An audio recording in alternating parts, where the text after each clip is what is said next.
दोस्तों, एक मर्तबा हज़रत सुलेमान अलैहिस्सलाम नहर के किनारे बैठे हुए थे कि इनकी निगाह एक चींटी पर पड़ी जो गेहूं का एक दाना लेकर नहर की तरफ जा रही थी।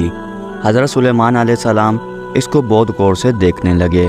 जब चींटी पानी के करीब पहुंची तो अचानक एक मेंढक ने अपना सर पानी से बाहर निकाला और अपना मुंह खोला तो ये चींटी अपने दाने के साथ उसके मुंह में चली गई।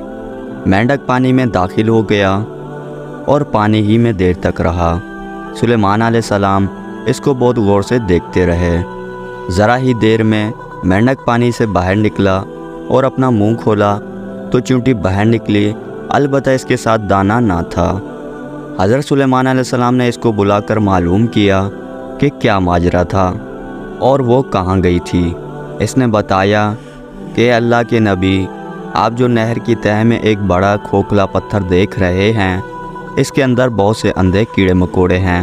अल्लाह ताला ने इनको वहाँ पर पैदा किया है। वो वहाँ से रोज़ी तलाश करने के लिए नहीं निकल सकते। अल्लाह ताला ने मुझे इसकी रोज़ी का वकील बनाया है। मैं इसकी रोज़ी को उठा कर ले जाती हूँ और अल्लाह ने इस मेंढक को मेरे लिए मुसख्खर किया है ताकि वो मुझे ले जाए। इसके मुंह में होने की वजह से पानी मुझे नुकसान नहीं पहुँचाता।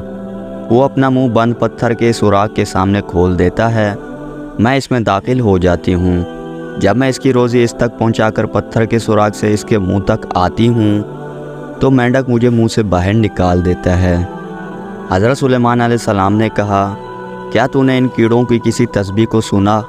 चींटी ने बताया, हाँ, वो सब कहते हैं, ऐ वो ज़ात जो मुझे इस गहरे पानी के अंदर भी नहीं भूलता। तो दोस्तों, अल्लाह ताला ने जिसका जहाँ रिस्क लिखा है वो वहाँ तक पहुँच के ही रहता है। तो दोस्तों, आज की वीडियो में इतना ही। अगर वीडियो पसंद है तो इसे लाइक और शेयर ज़रूर करें और मेरे चैनल को सब्सक्राइब करें ताकि इस तरह की इस्लामिक वीडियोस आप तक पहुँचती रहे। खुदा हाफिज़।